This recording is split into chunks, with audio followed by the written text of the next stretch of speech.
Hi there, I'm Kyle MacLachlan. And I'm Benito Skinner. And this is the A24 podcast. Welcome to our podcast. You've done a lot of podcasts. I've done a lot of podcasts. You and Mary, right? I mean, yes. Your kids are we're in the cut with this. You guys are in the cut. You'll have to help the old man. You're going to be just fine. I really was telling them before, I am losing words all the time. I am not good at speaking anymore. What happened? Oh, you've exhausted that muscle. Talking can get really hard. Oh. That's why I, brought you here today. Oh, good. Talk about that. Hey, Daddy. What do I so need good to see do? you. It's so nice to see you too. I love this. This is heaven. First of all, I'm so excited for you. Thank you. And the work and the effort that you've put into this and your bravery, of course. But you do it with such heart. No. It's the show is hilarious, Yeah. but there's not like a mean bone in it. You know what I mean? There's some poking and edging, a little edge, of course, but it comes from a really, really gentle, warm, loving place. And also, I think you allow these characters who could very easily become one-dimensional, many more layers, and that's not easy to do. I thank you so much. I mean, you are literally one of my heroes. So it is always, I left my cape out. Well, of course. I've never been more nervous than the day when you were coming to set because I knew we were going to do our scene in the room where you're trying on all my clothes. Yeah. And I could have lost a few more pounds for that. I just want to say. Hey, I thought you looked fantastic. I go, shit, I got it from my dad. I looked at you and was like, damn it. Fuck. No, that's all I did. That's all I did for 8 months. You were busy. You were booking other things. Oh my God. No, immediately, I think being in that trailer with you and you getting fitted for Invisalign, I was like, this is a true artist. The way you made a meal of that. And, oh my God. And I think you didn't judge me. I think you didn't judge the character too. I think some people come in and I'm like, I think what is on screen and what I see in you is a dad that also just really wants to be loved so dearly by his kids and is like, doesn't know where to put that love and where to put this past applause that he got and he's not getting it anymore. And what does that feel like for a man? I don't know. Well, it's funny you say that because my son Callum is almost 17. Yeah. And I'm definitely entering that phase. It's, I'm an older dad, so so I'm not, it's not that I'm trying to keep up by any means. Yeah. I mean, but I want to at least be present and around and understand a little bit, Yeah. And I had the best wake-up call, which was this past weekend. We were invited up. Desiree's, one of her clients, rented out Surf Ranch, which is Kelly Slater's facility up north near Fresno. Go. Okay. So we were guests. It was fantastic. Callum is a surfer. He's been surfing for 4 or 5 years now. Okay, let's go. Ever since we moved out from New York, he's become California. Volleyball and Hey, surfing. I love It's that. just like, no, I've been perfect. rewatching the OC, so this is huge for me. Okay. We'll talk about it later, yeah. Okay, good. But anyway, so we get there, and it's quite an amazing place, and a lovely, lovely hospitality, just really beautiful. And it's the first day. So I am not a surfer. I mean, I have tried, and it is just awful embarrassing. Yeah, that's not. Yeah. It's terrible. So I'm good on that I see my son. I'm on the wave runner watching him. I'm just going, oh my God, he's just up and he's down the wave, and he's so elegant. He's 6'5". Yeah, so it's tough as a surfer, but he looks so great on the board. Kinda. It's illegal. On a board? Oh my God. He's on the board. Yeah. And so then it's my turn, and I have the guy there next to me. I am nearly falling. He's grabbing me to keep me on the board. Yeah. I'm looking at myself going, that is just an old man who shouldn't be on a surfboard. No, and that was love it. my sort of wake-up call. I was like, and that happened this past weekend. I was like, shit. No, that's John. I love it. That's him going, we're it's still the dad. doing it. And I'm the wearing your of the Jordans. clothes. Yeah. Yeah, it definitely was. I was like, oh, we're echoing my life now. Does he talk to you about acting at all, or is he like, has he consumed the work? This is my thing where I think maybe, because my boyfriend recently said like, oh, it's going to be so fun for our kids one day to see this. And I'm like, I bet they won't fucking care. That's what I hear from everyone, that he doesn't really care. It's like, he's like, oh, Dad, that was in it. He hasn't seen a single thing I've done. I mean, there are many things that he can't see yet. Yeah. I mean, well, he's getting to the age now where he can. He hasn't seen Dune? We don't have Dune? No, I don't think anything. He's not a Sex in the City head? No. God damn it. He doesn't, I know. Yeah. No Desperate Housewives. He doesn't really care. And I'm like, God. That's totally great. That's totally fine. I want his journey to be his own. And, kids at school may mention something, or your dad was in this or something like that. And he's like, yeah. But he's just like, which I really actually like. Yeah. I like it. It's probably nice. Yeah. Yeah. Don't have to worry or carry or I mean, he's a superstar in his own right, and I love it. know. I'm getting jealous. I thought I was your son. That's really fucked up. I'm so excited you're here, and I'm just kind of leading this because I have so many things I want to ask you. Okay. That I was almost scared to on set because I'm like, and I was just talking about this with Wally, who plays Carmen in the show. Yeah, oh, she's delightful. I loved. Oh, you guys just did an interview together. I loved it so much. She's so great. And I came into it just like, tell me about you. I don't really know you, because we didn't really have anything together apart from the one scene at the dinner table. But and which she's silent for the whole thing. Yeah, it's not even like just the observer. She's just looking at us. That scene is really funny. But she's wonderful, and I love the conversation. It's intelligent and she's beautiful. I wanted to know her process, and she's very thoughtful, and the fact that she's been writing for so long. I don't know. It was great to learn about her. But we were talking about it, and we were like, we had this moment on set where we thought maybe because the show was overcompensating in that we got you and Connie really big trailers because we thought like if we didn't, maybe you'd be pissed. I walked in, I was like, what the hell? You were like, no hot tub, and that's when like that's my daddy. I'm like, I'm obsessed with him. But I was like, so we didn't know if you guys were gonna be in holding with us under the tent, and so then when you were, it was just Wally and I between you and Connie, and I was like, I can't believe this is really fucking happening. Like, I can't believe you guys said yes. So I'm like, there's so many things I wanted to ask you, but was like, I don't want to bother him. Like, he's an actor. An actor prepares. Like, so sweet. That was so sweet. I love that you wrote such a nice thing, and that really appealed to me. And I also, it makes me so happy. I simply read the script, and I was like, this is really funny. And I knew some of the people involved. I'm like, let's go. You at that TV. Oh, I think about that TV. Lord.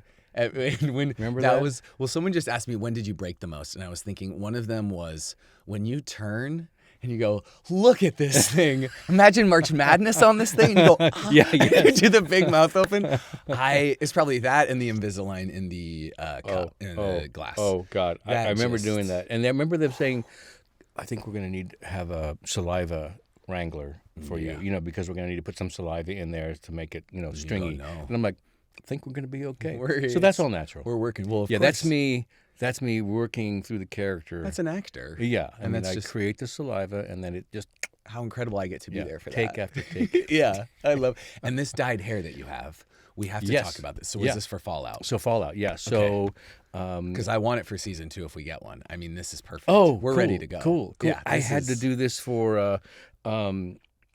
Color the hair for another thing that I did that was called the sensitive kind. Now it's called the lowdown. And I shot the pilot and my hair was white. Yeah. And I told the director, I said, I can go back, but what do you think? And I said, I said, there is a world in which the character would dye his hair because he's somewhat vain. He's a politician. He's trying to appeal to a younger voter. Yeah. So I saw that he sort of let me think about it, and then he wrote it in. I love so it's it. Me and Jean Triplehorn, and she's dyeing my hair. Yeah, and I love it. And it's so wrong and right at the same time. But I've been back with the color now. So because I'm thinking I go blonde season 2. Oh, cool. It's like I'm gay, so that's the first thing. I have okay, to do. Full on, or like more of a. I think I would maybe do it, and then it'd be terrible. It'd be that kind of orangey yellow in between, and then I'm like, I feel like I want Mary Beth to go brunette again. Yeah, and you find that dye in her bathroom, and you let her rip. I think, and again, I think the character, his journey would support it. He wants to be young. You know what I mean? He's doing the Invisalign. Why not? He's not done. He's like, this is his new, Yeah. You said season 2, so have they said anything yet, or are they? They haven't said anything yet. Okay. I think, or anything that you can say. Maybe you can't say. Yeah, I probably. I mean, honestly, I haven't heard anything. So they have 5 seasons that they've purchased. So Yeah. So we're shooting them all at the same time. Yes, I feel lucky. Good. Hope for block shooting those. That would be really great. Yeah. I don't know anything, but I think I feel so great about where it landed. I'm so proud of it, and I really can't believe the people that are in it. Like, I still watch it, and it's so insane to me that you're in this. Because cool. I was trying to think before I saw you today of like my experience with your work and what I saw first. And I think the first thing I saw in high school, I took this class that was called, it was something of like for seniors in high school that they got to do like a film class. And so we watched Blue Velvet. Oh yeah. And I think that was like my first experience with it. And, I've never been so, and this was like also I just found Lana Del Rey, so I was kind of like living in this very like Lynchian world at the time. Yeah, perfect. And it completely rocked my world, and in a way that I And I think I speak for so many people listening to this and just everyone when I say I'm so sorry about your friend. David, and you had the most beautiful post about it. That I think my about. God. And I thank you. If you're comfortable talking about it, I would love to hear kind of how, because that was Dune was first. Dune was first, yeah. Yeah. So what is the David for Dune, and then was cast, and we worked together on that for 7 months in Mexico City, and so that the friendship started there, the working relationship started there, and then Dune came out and it was not received well. Sorry, it's iconic now. Have you seen the new ones? I've seen the new ones. Yeah, okay, I like the new ones. Yeah. I mean, I love that book so much and that story. Yeah. It's like I'm acting like I've read it. Not for me, but I did like. Hard to I've get seen through. all the movies. Okay, well that's you got it. That's fine. Between the two, but it was and he, bless his heart, came back to me for Blue Velvet. You know, we did this thing together. It came out to be a disaster. He didn't have to return to me. I was at the time in Hollywood. I was kind of like, it was a desolate sort of situation after that. Oh, I've been there. Yeah. How many gay assistant roles have I read for over the years? I don't know. What am I going to do now? Yeah. But he came back, and then we went off to shoot Blue Velvet, which was really fun. Yeah, where'd you shoot? We shot in Wilmington, North Carolina. Wow. And it was Laura Dern, Isabella Rossellini, myself, David Lynch, Dennis Hopper. Jesus. And we were like a little band of, it's like... Yeah. Dune was a whole different experience. That was like a giant circus of a million parts. And Blue Velvet was kind of more what filmmaking is really about. We're small, we're independent, no one's paying much attention to us, and we're just kind of making this thing. Kind of like we were just out doing a thing, Yeah, we were just at a house in Toronto. A house in Toronto, doing our stuff. Yeah. So it was, that journey was magical for a number of reasons, and kind of helped rejuvenate where I was at the time, and then that kind of led to other things, and then Twin Peaks, of course, that sort of shouted out. I mean, that was amazing. Have you rewatched any of them recently? Or I think I saw you at Vidiots, right? Yeah. You did a screening there. Yeah. You just showed up. You didn't watch. Can you watch your own work or no? Yeah, I can. I mean, that's so long ago now. Yeah. I look at it and like, I don't even know who that person is in a way, but it's really fun to see. And I'm going to go to London on June 15th, and the BFI, the British Film Institute, is going to screen the first for the pilot episode, which hasn't on a big screen, which hasn't been done for I don't know, forever. Probably since premiere. So that'll be fun. So I'm looking forward to that. That'll be really good. But no, I haven't really, and I mean there are whole episodes I'm like, I don't remember. Oh, I'm sure. Even now, I just shot this, and I'm kind of like, people will bring up a scene, and I go like, okay, I got it. Yeah, I've seen it 200 times at this point in the edit, but I'm like, I don't even know what the fuck. I'm remember. Like, or people will quote a joke back to me, and I just look at them, and they think I'm like, an absolute bimbo. They're like, oh, you didn't even write it. I'm like, no, I can't even register. Yeah, I'm like, I have no. Oh my God. What was the process like for that first time when he met you for Dune? Like, was it just you came in and auditioned, and then that was it, or was it like David does the beautiful thing about David is he doesn't audition people. So Dune was a little bit different from the other films. A casting agent saw me, auditioned me, taped me in Seattle, in a hotel room, and there was a chair outside with some sides. She was inside with a little camera like these ones here. Yeah, and she was so kind and so nice, and she filmed me, and I said, how does this work? What happens now? And she said, she was French, I take the tape to, I'm doing French now, it is a thing. I take it down to show David Lynch and Raphael. I have to go to San Francisco and audition people there. And I said, so, do I have a chance with this? And she said, well, unless I find someone in San Francisco, maybe it's possible. Yeah. She was, positive. Thank and I was you like, so okay, much. great. It means the world. And I was like, meanwhile, I go back to I was doing a play at the Empty Space Theater, Tartuffe. We were doing a different adaptation of Tartuffe. And so I went, back to work. I was like, okay, we'll see what happens. And a few days later, they said, they saw the tape, would like to bring you down. So they put me on a plane. They flew me from Seattle to L.A. So I go from like January in Seattle to January in L.A., two completely different climates. Yes, of course. And I was like, this is nice down here. And then I met David at the lot at Universal in one of the little bungalows, and we just had a conversation. So we spoke for about 20 minutes, and at the end of it, he said, here's the script. Learn, 5 or 6 scenes, these scenes, and then come back and we'll screen test. And I was like, sure. like I do this every day. Yeah. I was like, that was the first film script I ever read. Of course, yeah. You're like screen test. Yeah, I love a screen test. Sure. Can read. Yeah. I can do anything. So went back to Seattle, learned the scenes, came back down a few days later, and I screen tested, and we did a little directing, and he was. That's kind of where it started. That was like we realized, oh, this is actually, we really get along, and it really made sense, and it just took off from there. Pretty amazing. That's amazing. I mean, to be his muse of sorts is like that's so major. Very, and rightly so. Lucky. Thank you. Oh my God. Thank you. Is there a favorite thing that you did with him? Not to, you don't have to. I mean, I am curious. They were all great. I think in the early years, like Dune, I love Dune, but you're like, I think when I first started, I didn't really understand or appreciate kind of who I was working with. It was like, oh, it's David. It was like, what are we doing? And then, I'll work with this director and this director. And then as my career kind of, moved around, I was like, you know what? That was an incredibly special relationship. And we came back and then we did Twin Peaks together and then got to do The Return together. And I think that probably, just because it was, I knew, I mean, I had a level of appreciation for every day that I worked. I was just so grateful. Wow. And I got to be with David and we got to create this kind of crazy world. And I said, just hold on to this because this is not going to happen again. I think I knew. And so it was that kind of magic. It was pretty. That's so beautiful. Yeah, it was pretty nice. So, but I want to ask about you. So I want to find out a little bit more about. I had to get that. We'll talk about Sex and the City next. Oh, okay. Yeah, but I'll let. Yeah, but you can come over. Okay. I just need to. I'm like, I said this to Wally before I go. Oh, now I get him. Now he's trapped. He's locked in. You cannot get away. Sorry, this is it. Oh, sweet. But It's so interesting to me that you had this idea. You ran with this idea. You worked this idea. You believed in this idea. Mm-hmm.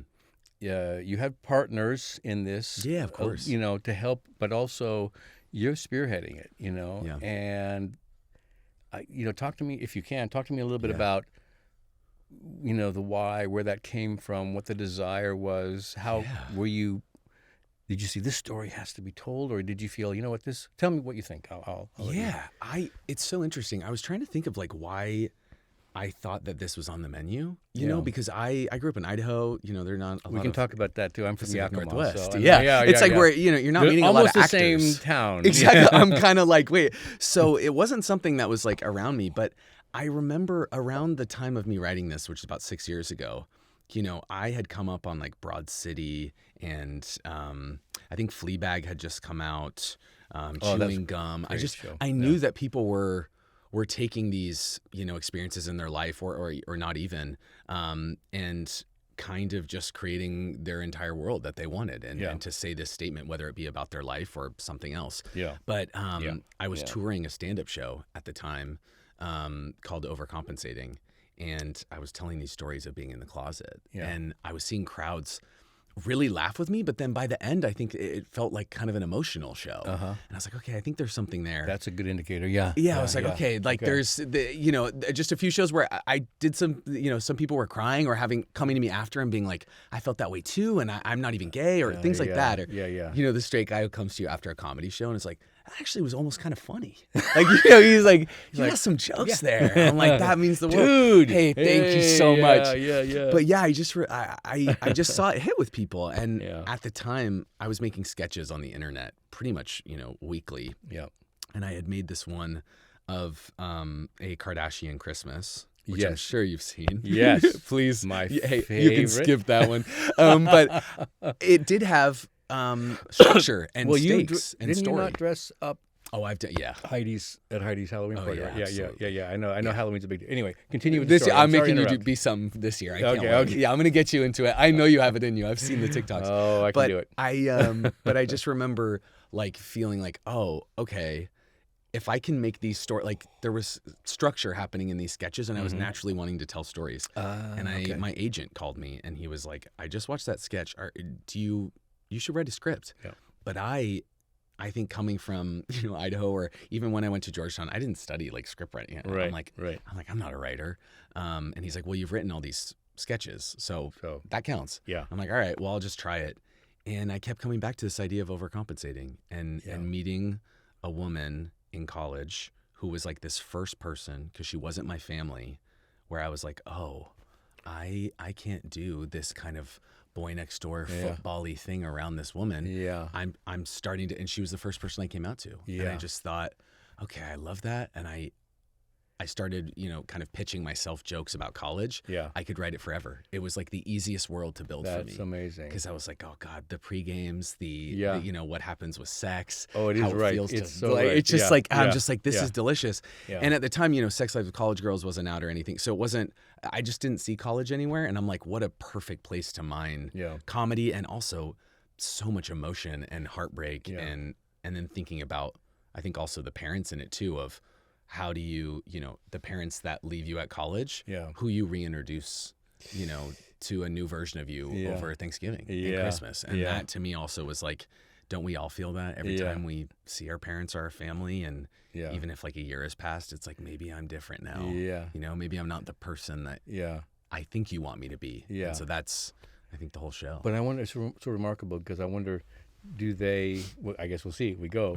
do they see you differently somehow, or like, when I see my son, he's my son, and he all the going through puberty, going through the teen years now, and I'm sure it'll continue. It's like that, he's my son, you know what I mean? That is a constant, somehow. There is, I think that is it's so beautiful that you say that, because that really, I think, is the core of these relationships that I think, some people obviously come out and are treated horribly and completely lose their family in that and have to find new families.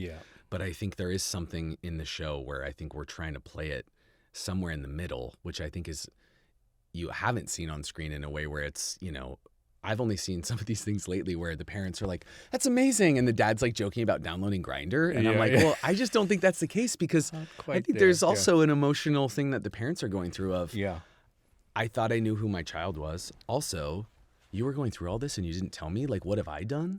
And I think that is something in the story. You're asking the right questions, because I think as we continue, let's hope. Yeah, please. Because your instinct is to write deeper. You know what I mean? It's to write layers. You know what I mean? Everyone's got everyone's good, bad. Everyone's a mix. You know? Of course. Everyone has difficulty, issues. What they're saying and what they're doing is usually there's something behind that.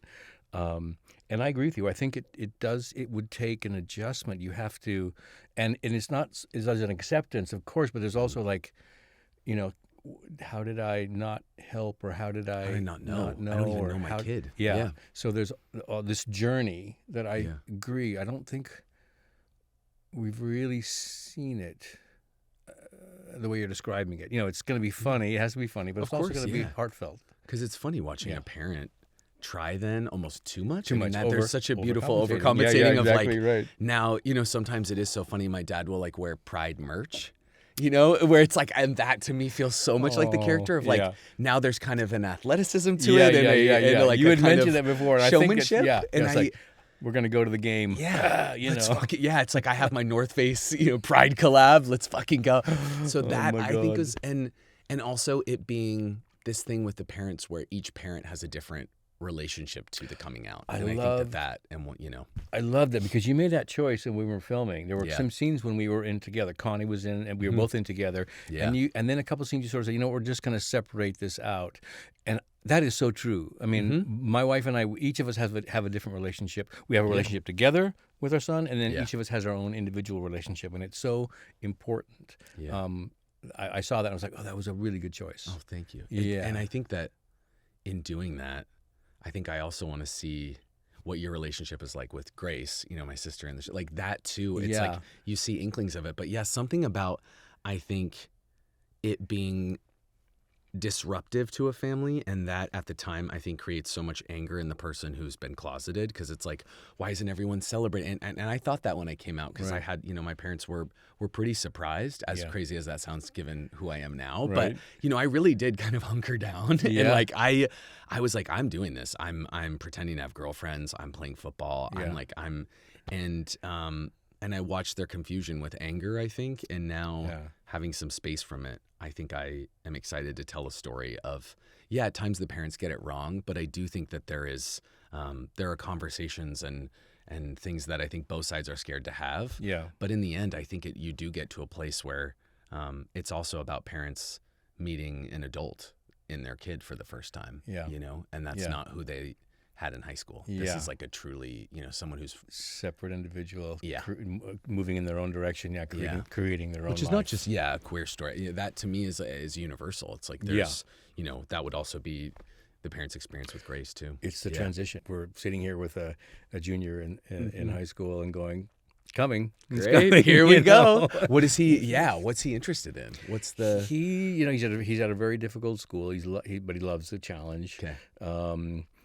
He's very social, very verbal, and he's. I don't want to embarrass him too much, but he's. He grew up in New York, so his first 6 years of sixth grades were in New York, and then we came out to Los Angeles, and he immediately became a California kid. It's like volleyball. He started playing volleyball, beach and indoor. God, I would have loved volleyball. Can you imagine me? This? Oh, you could do it. Boom. Come on, get us out there. On, Did you play volleyball? I played when I was a kid. I played it at the YMCA when I was in high school. Great. When there was no such thing as a team or anything where I'm from. Yakima. A little smaller, but smaller. I than love Boise, that you're from Yakima. Yeah, it is smaller. Which, it's tiny. Yeah, but sort of in the same sort of neck of the woods. Mm-hmm. But never tried surfing. You know. Mm-hmm. But he's a great volleyball player, and he's a really talented surfer. Wow. And so it's so fun to watch that and to watch the progression. And he started when he was about 12 or 13, I think. You know, just a little kid, kind of falling off the board, you know, and now he is like really capable. So was there any piece of you that was sad that he wasn't going into the arts or anything like that, or are you just like, you know what, not really, maybe that's great? I'm kind of actually that's kind of why I'm like, I want my kids to be in finance or something. I'm like, don't do this. I can't. The thought of someone commenting something awful to my child, it would make you or I mean, I guess they would just be in an office and then someone would say it to their face, but I'm just like that. Criticism. Yeah, I think I'm good on that. I don't know. It's a weird thing because I think I think about my journey and when I was in high school, you know, I did plays, we did the musical. It was kind of a thing that everybody did. Yeah. You didn't take the drama class in high school. That was the thing. That was for, of course, that was not going to happen. Yeah. But you did the plays, you did the musicals, and then I went to college and I was like, okay, I pledged. Yeah. I was a beta for about 6 months. Let's go. And I was like, this is crazy. And I was like, I don't think this is my milieu. You know what I mean? For any number of reasons, but great guys. But I was like, I need a little more. I'm not a, you know, it felt just like we're in a giant mosh pit. And I was like, not really me. Yeah. And I left school and I went back home and I worked in this lumber mill cutting wood in Yakima and was making money because that summer I decided I was going to go to summer stock and see what it was all about. It was in North Carolina, and I got the money. I flew to North Carolina. And I had my first kind of real stage experience. There was a play there, Look Homeward Angel, and I played Eugene. It was an equity theater. I was the lead of this thing, I was like, oh damn, I like it. I mean, I knew I liked it in high school, but I said I think I might be decent at this. Wow. And it was the only thing. I'd tried so many things. It was the only thing that kind of right. Okay. And I came back and I went in and I came back to school with a new direction, a new focus, and I got into a training program and I loved it. What was your experience? I'm curious because Boise, grew up, high school there, jock, doing everything, did it all, wide receiver, and then that's a good position. I loved that position. I will say, I'm sure there are gay people out there who can catch balls, but I'm happy to have that audio clipped. Thank you, everyone. But that was the one thing where I go, look at it. You know, when we have that scene, I was more nervous for that scene than any other, because I go, if I can't fucking catch this, like the show folds in on itself very quickly. I grew up in high school. Yeah. Oh, God, I love that. Hey, freshman, that too, and not laughing at you doing that. Oh. But yeah, I did that because I just thought, you know, if I am in a play, everyone's going to know I'm gay because they're going to see how much I fucking love it. Yeah. Like there's something about that where I'm like, and I think there's a freedom in acting too. And when you're in it, that I think I would lose control. And that's, for me, that whole time in my life was control. And so then That's hardcore, man. Oh yeah. I feel like it's not, I think everybody is in high school is under some kind of control. Of course. Right. Yeah. And he's like, this is Posturing cool. This is not cool. There's nobody that's just like, and if they are, they're like, they're kind of weird. Absolute freaks. No, it's testing waters all the time. Even I think that's what the first 2 episodes of the show are, and kind of the whole thing. But I think it is. Yeah. Okay, I'm going to do this. Is this a little too far? Okay, we'll ease it back. Like, is this?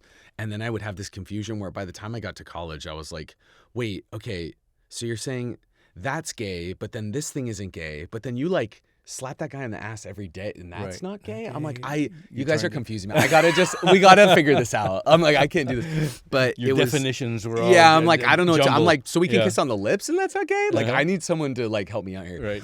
But it was my senior year where I just was like, you know what? I just kind of have to come out. Like, I can't do this anymore. Yeah. And it was almost through just making little sketches, and I was in the film school at Georgetown, and people asked me to be in their short films, and I would do that, and I would act in these like student short films, which I'm like, I'm sure I'm waiting for. We've got to find those. We got to find the compilation. I think we actually don't. Can we please?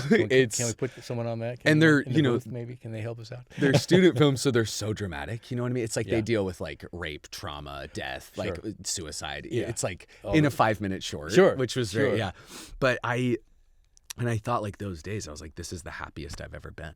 Like I get to be in front of a camera. And I think once I wasn't putting a hat on a hat and being in the closet and then trying to do this, like I'm a straight guy acting, instead I think, and then I started posting it all on the internet, and that's kind of writing sketches and playing with character. And I think that was at the same time I was coming out. So you almost see a person who's kind of, I think, kind of writing yourself out of one attitude and saying, this is who I am. Exactly. And testing it through character almost. Yeah. And being like, maybe I'm not ready to show you me yet, but I could show you a Southern woman. Yeah. Yes, I'm like, maybe an impression of Timothée Chalamet will get me there. I'm like, I can't do me yet, but things like that and then and then I found stand-up, and that too, I think, was something that felt like, I think I've never done theater, and I really want to at some point, because I think it almost, the combination of everything I've done is that in so many ways, doing stand-up and now acting, but and then it fortunately I started auditioning, and a lot of gay assistant roles, a lot of bad auditions, holy shit. No one ever trains you how to audition. That's the issue. No. And that's what I found through like all of this. I'm like, it's the worst. It's the worst place to be. It's horrific. I remember I read something. Tom, I think it's ascribed to Tom Hanks. I don't know if he said it or not, but he said he used to treat auditions like mini performances. Yeah. So he would get the script, he'd learn it, and he'd go in his head. He's like, okay, for one afternoon only, from 2 to 3, I am going to be on just doing this performance. Come see me. Wow. I'm going to do this. I'm going to do it one show, and that's it. Yeah. We're done. So he'd think of it as like a little performance, and then he'd finish and say, thank you very much, and he would leave. And then she said, oh, you know what? We got a second night. I get to go back and audition again because they called me back. And he'd go like, okay, I'm going to go for one night, and so he, in that way, he held power. The power. Yeah. Which is kind of what you need to have in that room, you know what I mean? And confidence. Yeah. And those rooms, it's the hardest thing to have. It's so hard. Yeah, it's so hard. But let me go back, because you mentioned stand-up, and stand-up to me is the most naked way of, you're standing in front of an audience with a microphone. Yeah. And there ain't nothing but you, Mike, and the audience. So this is the place to, hey, here I am. Yeah. Hard to hide, I think, in that. Oh, yeah. In that reality. It's so funny. I got into it because I was making these sketches, and Caroline's in New York, this old comedy club. I've been to Caroline's, which I love. Yeah. I'm so sad. I think it's closed now, which is so sad. No. But they emailed me and they said, we're doing the New York Comedy Fest. Do you have a show? We'd be interested if you have a one-man show. And I was like, well, of course I have, but I just needed to pay rent. I was like, I don't have any fucking money. So I was like, of course I got a show. And I just went on a stand-up boot camp. I was like, I led with storytelling. Yeah. And then I knew that because of my videos, I was like, I do love joke writing, and I think I can do some characters on stage. Yeah. But how did that go? I mean, it obviously led. It's so, it sounds so fake, but in a way, I think it was the perfect time to be doing it in New York. There were so many queer comedians and women, they would all put me on shows and let me try. And it's how I met Mary Beth. And I just like, I got this one thing out of my system. I think that was also, now I'm being myself in front of people. And I had just started being with my boyfriend at that time. So it was like, I just had locked into something and I loved performing. Like there was something about making people laugh and in coming up on the internet, I can't hear real laughter. So hearing real laughter for the first time, I mean, you're just like, it's the best. You're a glutton. It's the best. I was like, I'm doing this every night. And then you do a bad show and then you're like, all right, well, that was hell on earth. Yeah. And then you do one good one and it sustains you for 6 months. I swear to God, you're just like, but it's now, like golf. Exactly. And that's what I was going to say. It's just like I knew that's where you were going to go. I do. Yeah. Yeah. You can play 17 terrible holes and the 18th hole, suddenly you hit the ball. You're like, God, this is a great game. I'm coming back tomorrow. It is so strange you say golf. I was thinking about it for season 2 because all my siblings are college golfers. No kidding. I was a radio DJ, but my siblings were college golfers. And out of Boise. That makes sense. It kind of does, right? There's not like tons to do, but no. it is so... My knowledge of golf is so bizarre to me, given who I am. Yes. But it's really helpful in just meeting dads and boyfriends. Yeah. I can shoot the shit. We can talk about Phil Mickelson. We can talk about Tiger if you want. Callaway, Titleist. Yes. See, I've got all the hits. You got the hits. Yeah. Oh, my God. That's great. How often do you golf? Oh, God. It hasn't been much recently. Okay. Sadly. But my son's getting into it, and he's 6'5", so it's a little bit different. He needs a little bit longer clubs. Yeah, the clubs are custom. Great swing arc, and he can hit the ball a long ways. But I played high school golf in Yakima. Whoa, I did. That feels very Pacific Northwest to me. It is. You know what I mean? Yeah. That totally. feels. And this was way before golf was cool. I don't know if golf is cool. I think it's. I mean, I think the new thing is, every woman I meet, their husband is golfing every weekend and not hanging out with them in a really, I think, meaningful way. There's the wives say, there's go something there. Play golf, please. Get out of the house. I'm like, isn't the weekend the one time you two could spend time together? Yeah. Okay, that's cool. Not gonna happen. That's interesting. Yeah. So anyway, I know that so many people would come to my house and kill me if I didn't talk to you about Sex in the City. Okay. Today. Because this was the one thing that Mary Beth and I did get. On the way to Charlie's concert in Toronto, we did get you to ourselves for a second. We were like, we have to talk about Trey McDougal. Sorry. Like, this is, I'm just curious your experience on that shit, like how it came to you. And I know a little bit, but now I need to hear it again. Well, it was, so I was in New York. I recently met my wife-to-be at the time, and we were hanging out. And I think Michael Patrick King, who was a showrunner, Darren Star created the show. Michael Patrick King ran the show and then took over. They had reached out actually and said, can we meet Kyle? We have this idea for a character, and would he be interested in this kind of thing? And I was kind of like, I went to my wife and I said, I don't know, is this show Sex in the City? I don't know, is this a good show or a popular show? She was like, you're pulling and I was kind of like, I don't know if I should do it. She's like, you're doing it. And she's like you'll be on set on Monday. My smart wife. And I was like, okay. Well, thank her for me. So I went and I agreed to meet. So I met with Michael and Jenny Bix, one of our writers. And we met in New York, in Manhattan. We just had kind of sat down, had kind of like a coffee or something. And they were kind of, and I kind of got kind of more excited by the idea because he's an Upper East Side.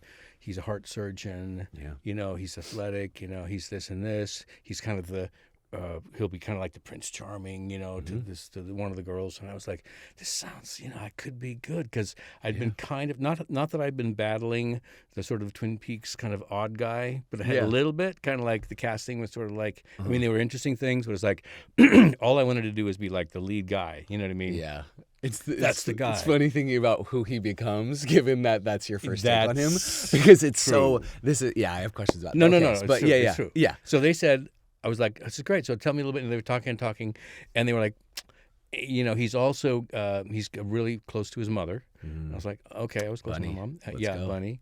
And they said, and he's basically impotent.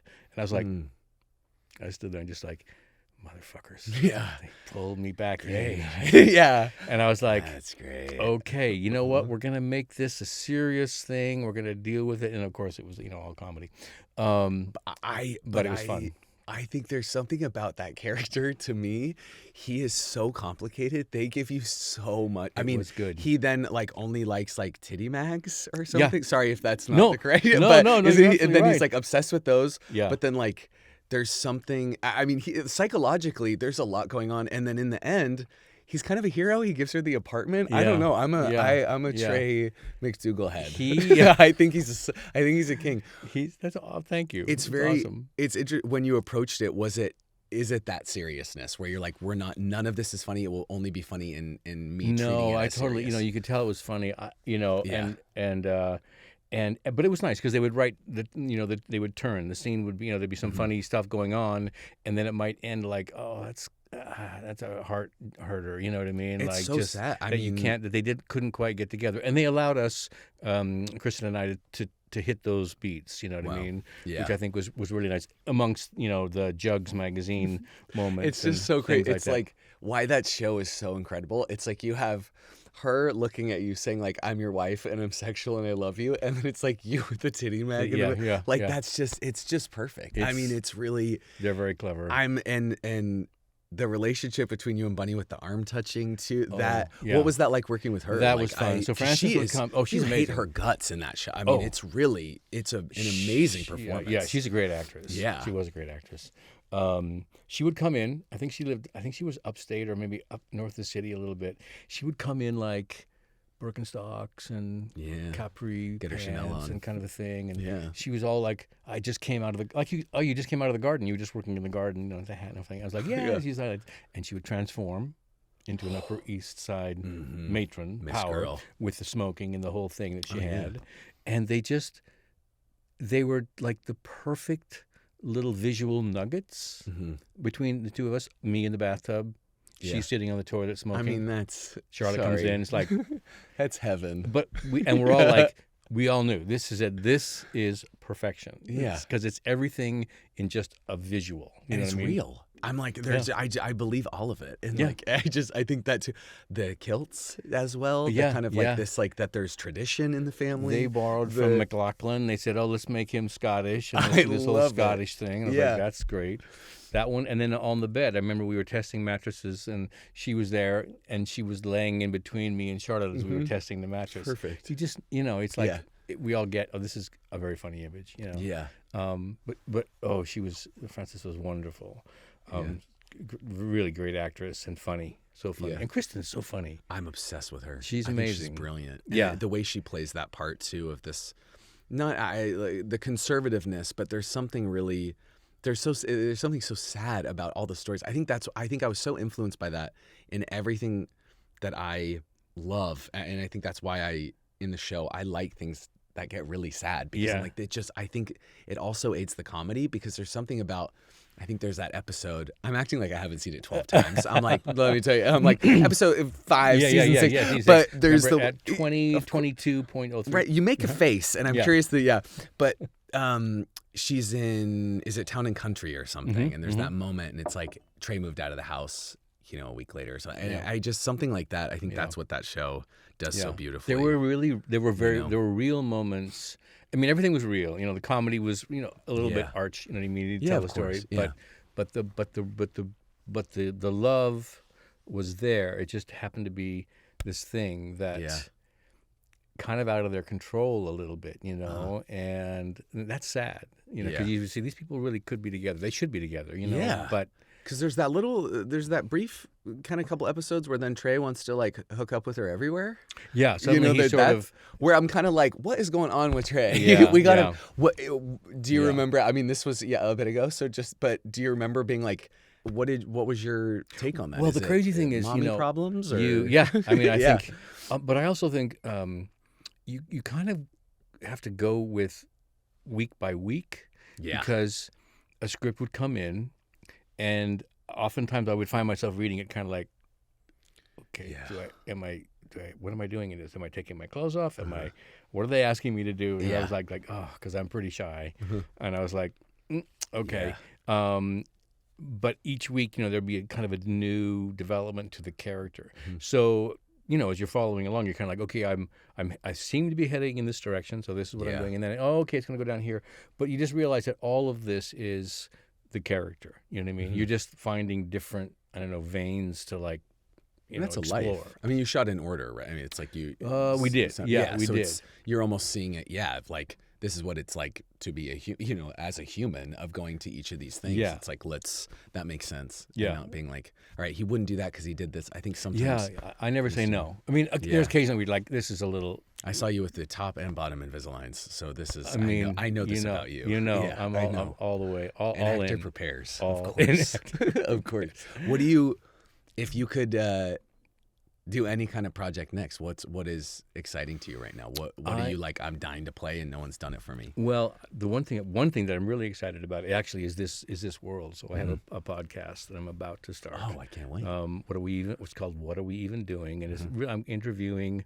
I'm going to be talking to Wally, and I'm going to be talking. I mean, a number of people, kind of just to understand the different.